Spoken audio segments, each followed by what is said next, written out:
BCs మైనార్టీల ఐక్యత, BCs మైనార్టీల ఐక్యత.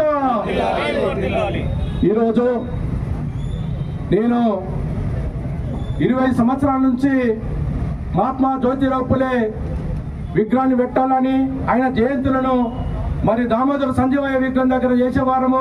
ఇక్కడ గడ్డం నరసన్నని పిలిచి ఆయనకు జయంతి కార్యక్రమాల్లో అనేక కార్యక్రమాలు చేసి ఎన్నో రోజులు కూడా నేను మున్సిపల్లో దరఖాస్తులు ఇచ్చి హైకోర్టులో కూడా మరి ఫైల్ చేసిన రోజులు ఉన్నాయి. కానీ ఈరోజు ఈనాటి ముఖ్య అతిథి మన యములవాడ శాసనసభ్యులు ఆది సీనన్న గారికి ఈ ప్రజలందరూ కూడా రుణపడి ఉంటాము. అదే రీతిగా మహేందర్ అన్న సెలవు తీసుకొని మరి కార్యక్రమాలను, ఎందుకంటే ఇంత పెద్ద కార్యక్రమం ప్రపంచంలో ఈయనను మించిన మహనీయులు లేరు. సావిత్రిబాయి పులే ఇలా చదువులు వచ్చినాయి అంటే ఆయన లేకపోతే అంబేద్కర్ గారు కూడా లేరు.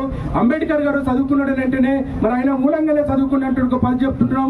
ఏదైతే అందరికీ చదువు కావాలని చెప్పి సావిత్రిబాయి మరి పులేలు అనుకున్నటువంటి ఎందులో అది బాబాసాహెబ్ అంబేద్కర్ కాలం కష్టాలకు రాజ్యాంగంలోని 29-30 ఆర్టికల్ విద్యా హక్కు ఈ దేశంలో ప్రజలందరికీ ఉండాలని ఆ హక్కును మరి పొందుపరచడం జరిగింది. ప్రజలు మనం గుర్తుంచుకోవాల్సింది, నేను కొన్ని విషయాలు చెప్తున్నాను. ఇక్కడ ఒకటే విగ్రహం పెట్టద్దు, సావిత్రిబాయి బుద్ధని ఇద్దరి కలిపే పెట్టాలనేది విజ్ఞప్తి చేస్తున్నాను.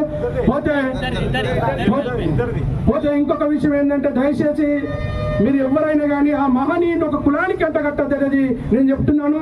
కొంచెం ఆర్గనైజేషన్ లోపలైనా అందరినీ కూడా విలువాలి. ఒక కులానికి ఒక మతానికి కూడా ఆయనను మాత్రం అంటగట్టద్దు. ఆయన మహనీయుడు, ప్రపంచంలో ఆయన గొప్ప మరి మేధావు లేడు.